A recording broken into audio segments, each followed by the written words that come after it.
Hola amigos, bienvenidos a su programa Los Cuentos del Tío Pepe.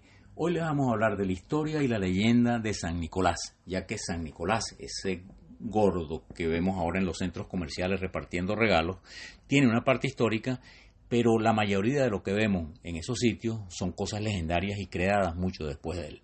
Y vamos a comenzar. El San Nicolás histórico nació en una ciudad que se llama Patara, en lo que hoy es Turquía, lo que los griegos llamaban en esa época Asia Menor. Y él nació el año 270 después de Cristo. Y él fallece el año 343 o 350 después de Cristo. Y su biografía primera escrita, que se conoce, la escribe San Metodio de Constantinopla 400 años después. Lo que queremos decir con esto, que una cosa que se escribió 400 años después puede tener muchas leyendas y muchas inexactitudes.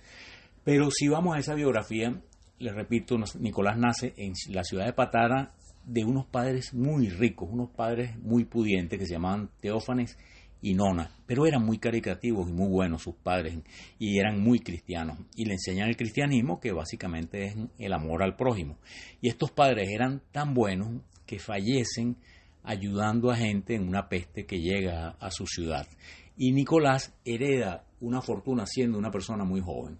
Y el primer hecho que le atribuyen de generosidad es que había un señor que tenía 3 hijas y no lograba casarlas, porque en esa época era muy usual que a las muchachas, para casarse, los padres tenían que aportar algo, una propiedad, un dinero, alguna cosa, que era lo que se llama una dote.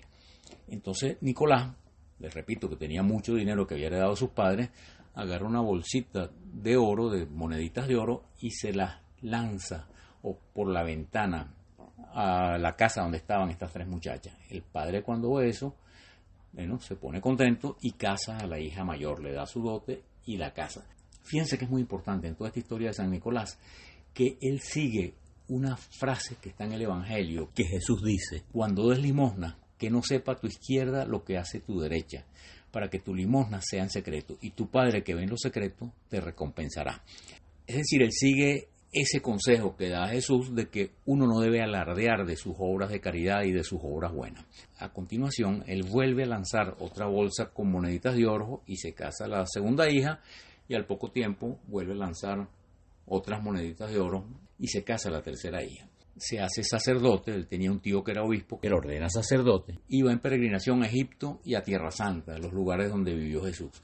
Y regresa y pasa por una ciudad que se llama Mira, que también queda en Asia Menor, en lo que hoy es Turquía. En Mira se había muerto el obispo y tenían algunos días discutiendo a quién iban a nombrar obispo y no se ponían de acuerdo. Y se ponen de acuerdo en una cosa, que el siguiente sacerdote que entre por la puerta, ese señor va a ser el obispo de Mira. Y entra nuestro Nicolás y se hace obispo de Mira. Por eso muchas imágenes de esa época lo representan como obispo. Y él sigue llegando a una vida caritativa y se le atribuyen muchísimos milagros, de que resucitó a unos niños, de que salvó a unos marineros que estaban a punto de naufragar, y se va creando alrededor de su entorno un halo de santidad y de milagros. Y él muere en el año 343, como les dije, o 350 por esa época. Mira actualmente se llama Denre y es enterrado ahí en Mira. Y eso se convierte en un sitio de peregrinación que van los cristianos a pedirle cosas y se le atribuyen montones y montones de milagros. Hay ese avance otomano, ese avance turco impresionante, que toman esa zona, la dominan los turcos, que son musulmanes, que no son cristianos, y unos italianos logran tomar los restos de San Nicolás, de donde estaba enterrado, sus huesos, y se lo llevan a una ciudad que se llama Bari, en Italia, ahí al sur de Italia, en la bota italiana. Por eso a Nicolás se le conoce también como Nicolás de Bari. Pero comienza en Europa todo un culto a Nicolás. En la zona Alemania llega como emperador del Sacro Imperio Romano Germánico un personaje que se llama Otón II, que se casa con una dama que se llama Teofanía. Y esta Teofanía era griega y tenía ese culto a San Nicolás y lo lleva para Alemania. Y en Alemania le dicen Sant Nicolaus. Y de ahí pasa a Holanda, que le dicen Sinterklaas. De ahí viene ese Santa Claus que nosotros conocemos, viene de su nombre en holandés, ya que los holandeses vienen a América y llegan a lo que hoy es Nueva York, que lo llaman Nueva Ámsterdam, y traen todo ese culto a San Nicolás. Pero todavía en esa época, aunque se repartían regalos y a los niños se les regalaban golosinas y dulces en Navidad, todavía no era ese culto que tenemos hoy, ese emblema que tenemos hoy con San Nicolás. El mito comienza, podemos decir, cuando un poeta en Nueva York que se llamaba Clement Clark Moore hace un poema para sus hijos que se llama A Visit from San Nicolás, o sea, una visita de San Nicolás, que ya ahí lo pone gordito, de buen humor, con sus cachetes sonrosados, vestido de rojo y blanco, con su trineo, y les leo algunas cosas. Dice, llevaba un saco de juguetes echado a su espalda y se parecía a un buhonero al abrir su bolsa. Sus ojos cómo brillaban, sus hoyuelos qué alegres, sus mejillas eran como rosas y su nariz como una cereza. Su alegre y pequeña boca dibujaba un saludo. Y más abajo dice, tenía una cara ancha y una pequeña barriga redonda que sacudía cuando se reía. Y se va formando así este mito de San Nicolás como un hombre regordito y de buen humor que lleva los regalos. Pero después estamos en Estados Unidos en plena guerra de secesión, la guerra del norte contra el sur.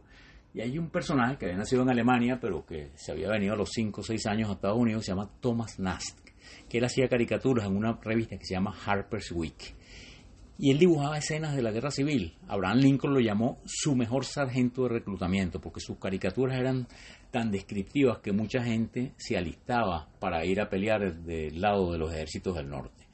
Y él comienza a hacer caricaturas para aliviar la nostalgia de los soldados que estaban en el frente. Y hace uno, que está en esta portada de la revista, que sale San Nicolás repartiéndole regalos a los soldados de la Unión. Y hace muchas más. Él sigue haciendo caricaturas de San Nicolás, le va cambiando el aspecto y es casi la figura que nosotros conocemos.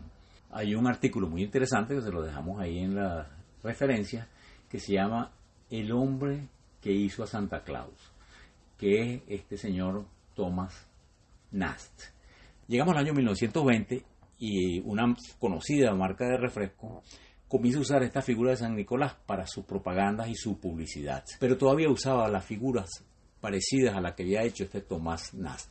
Pero ya en los años 30 llega un personaje que se llama Harold Sundblom, que él sí le cambia un poco, inspirado en esta figura de Thomas Nast, la figura San Nicolás, y hace esta que nosotros conocemos y que tratan de imitar en las películas, en las fiestas, en los centros comerciales, que se ha convertido en una imagen icónica y que de Estados Unidos salió al mundo entero y prácticamente en todo el mundo occidental sale este San Nicolás en diciembre regalándole regalos a los niños. Y siguen avanzando y se van haciendo las canciones de San Nicolás. Yo diría que las más emblemáticas son las de Santa Claus is coming to town, o sea, Santa Claus viene a la ciudad, y la historia de Rodolfo el Reno de la Nariz Roja, que se escribe en 1939, pero la canción sale 10 años después. Y bueno, amigos, esta era la historia que les quería contar, cómo este personaje histórico, que fue un personaje muy generoso, que vivió allá en lo que hoy es Turquía, que ayudó a toda la gente que pudo, que dio su vida por ayudar a los demás, que le repartía golosinas a los niños y cosas, se fue transformando en esta figura icónica que ahora, en vez de vivir en lo que es Turquía, viene del Polo Norte y usa trineos con renos que hasta uno tiene la nariz roja. Y ahora vamos a nuestra acostumbrada sesión educando a nuestros padres.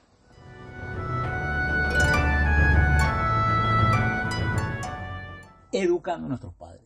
En el centro de nuestra historia sobre San Nicolás se encuentra un hombre extremadamente generoso, cuyo acto más destacado fue donar su fortuna y a menudo de forma anónima, siguiendo esa enseñanza del Evangelio que nos insta a hacer el bien sin buscar reconocimiento, es decir, que no sepa tu mano izquierda lo que hace tu mano derecha.